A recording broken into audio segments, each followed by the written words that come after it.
Bismillahirrahmanirrahim. Assalamualaikum warahmatullahi wabarakatuh.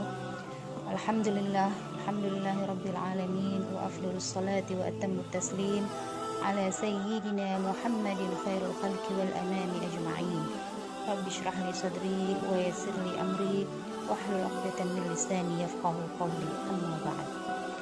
Bapak-bapak dan ibu-ibu, para jamaah yang dirahmati Allah, alhamdulillahirabbil alamin, tidak ada kata yang pantas kita ucapkan selain rasa syukur kita kepada Allah yang telah memberikan banyak nikmat, terutama nikmat sehat walafiat, dan kita disampaikan pada Ramadan kali ini yang tentunya terasa sangat berbeda dari Ramadan-Ramadan sebelumnya, di mana Ramadan tahun ini kita masih dihinggapi oleh sebuah wabah yang terjadi secara global, bukan hanya di negara kita tapi juga di negara belahan dunia lainnya, yaitu wabah COVID-19 atau virus corona.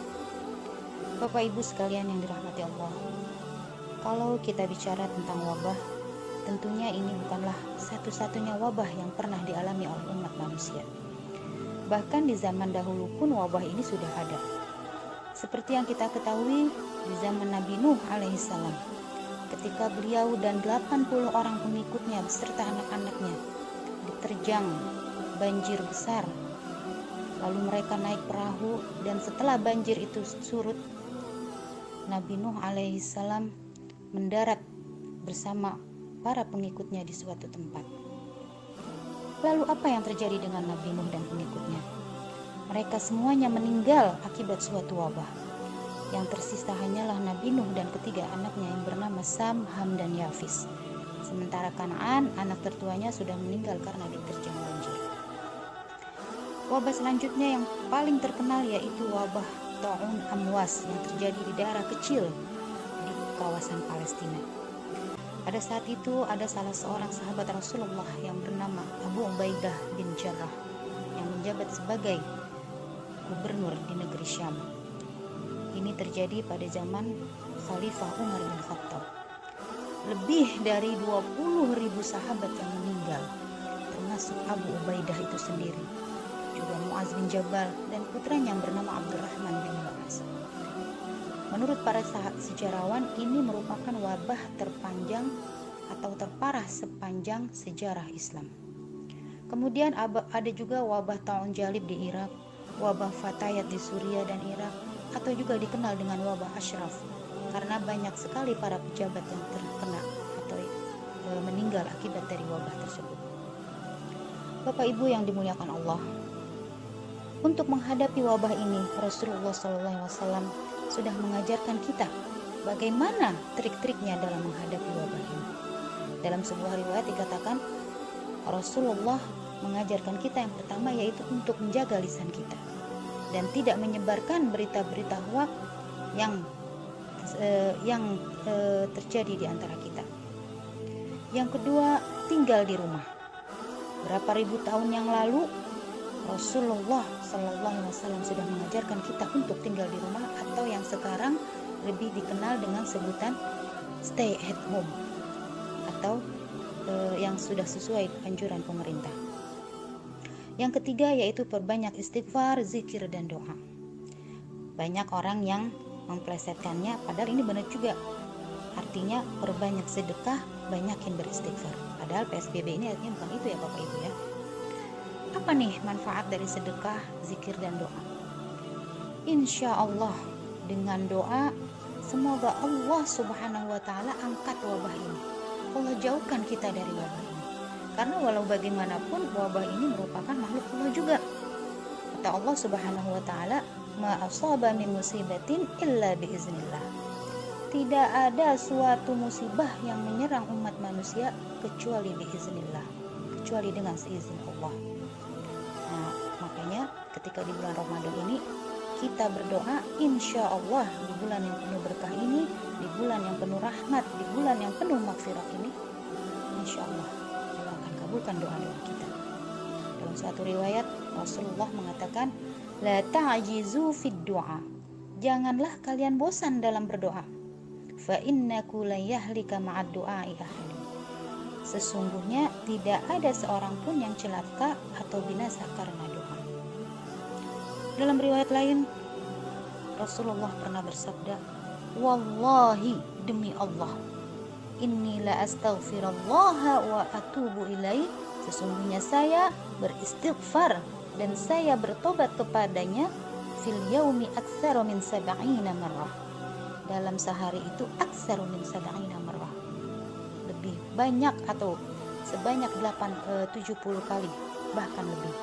Dalam riwayat lain dikatakan mi'ata marrah atau 100 kali, lebih dari 100 kali. Nah, istighfar ini bisa kita lakukan dalam kondisi apapun. Bapak-bapak, ibu-ibu bisa sambil nonton TV, kita lantunkan istighfar dalam diri kita. Sedang duduk-duduk santai, atau ketika kita sedang berada di motor, tetap hati kita melantunkan istighfar. Atau ibu-ibu yang kita nih sedang masak, yang lagi ngaduk-ngaduk beras, yang lagi goreng tempe, bisa hati kita lantunkan istighfar. Dalam riwayat lain dikatakan, man lazimal istighfar, barang siapa yang kontinu dalam beristighfar, ja'alallahu lahu min kulli hammin faraja, maka Allah akan menjadikan kegelisahan hatinya, maka Allah akan mudahkan. Wa min kulli dhaikin makhrajan, segala kesempitan dunianya Allah akan berikan jalan keluar.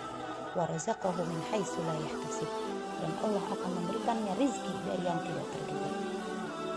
Untuk kita yang udah gak punya orang tua, maka kita bisa juga melantunkan istighfar untuk kedua orang tua kita. Dalam riwayat dikatakan, ada seorang yang sudah berada di surga, tiba-tiba derajatnya Allah angkat dengan yang lebih tinggi lagi, sampai orang itu merasa bingung. Lalu dia berkata, kenapa bisa begini? Kenapa tiba-tiba aku diangkat derajatku oleh Allah Subhanahu wa Ta'ala? Lalu Allah mengatakan, bistighfari waladik, yaitu berkat istighfar anakmu yang masih ada di dunia. Bapak ibu sekalian yang dicintai Allah, yang ketiga manfaatnya adalah, yang harus kita lakukan adalah banyak-banyak bersedekah atau meningkatkan rasa kedermawanan kita. Karena dampak dari COVID ini juga berdampak pada ekonomi. Banyak orang yang tiba-tiba nganggur, banyak yang tiba-tiba menjadi miskin, dan sebagainya. Kana nabiyyu ajwadun nasi fil khair. Rasulullah itu adalah sebaik-baiknya orang, yang paling dermawan dalam kebaikan. Wa kana ajwadu ma yakunu fi Ramadan. Bahkan lebih baik lagi ketika datangnya bulan Ramadan. Maka kalau kita dermakan harta kita, kita sedekahkan harta kita, kita berbisnis dengan Allah, insya Allah Allah akan membalas dengan balasan yang berlipat ganda. Jadi jangan takut menjadi miskin, jangan takut menjadi bangkrut hanya karena kebanyakan sedekah. Karena Rasulullah SAW pernah mengatakan, mana qasamalun min sadaqah, tidak akan berkurang harta orang dari yang bersedekah. Bal yazdad, akan tetapi terus bertambah dan bertambah. Bapak ibu sekalian, sebenarnya dalam bersedekah ini sudah banyak sekali contoh-contoh yang kita tahu. Salah satunya ketika itu terjadi perang Tabuk. Ketika Rasulullah SAW sedang menyiapkan perang Tabuk, tiba-tiba datanglah salah seorang sahabat yang bernama Umar bin Khattab. Beliau datang dengan membawa begitu banyak hartanya. Lalu Rasulullah berkata, wahai Umar, engkau bawa banyak hartamu. Lalu apa yang kau tinggalkan untuk anak istrimu? Apa yang Umar katakan? Aku meninggalkan sebagian hartaku dan membawanya sebagian lagi untuk aku dermakan di perang ini. Tak lama kemudian datanglah salah seorang sahabat yang bernama Abu Bakar As-Siddiq. Beliau membawa lebih banyak lagi harta yang dibawa oleh Abu Bakar. Sampai-sampai Rasulullah merasa heran. Wahai Abu Bakar, apa yang engkau tinggalkan untuk anak dan istrimu? Karena engkau telah membawa banyak harta kepadaku. Lalu Abu Bakar menjawab, Allah dan Rasulnya. Aku tinggalkan Allah dan Rasulnya untuk anak dan istriku. Masya Allah, Rasulullah sampai berdecak kagum karena kedermawanan dari para sahabat-sahabatnya. Nah Bapak Ibu sekalian, inilah contoh-contoh atau kiat-kiat yang harus kita terapkan dalam hidup kita agar kita terhindar dari wabah virus COVID-19 ini. Bapak Ibu yang saya cintai, mungkin hanya ini yang dapat saya sampaikan.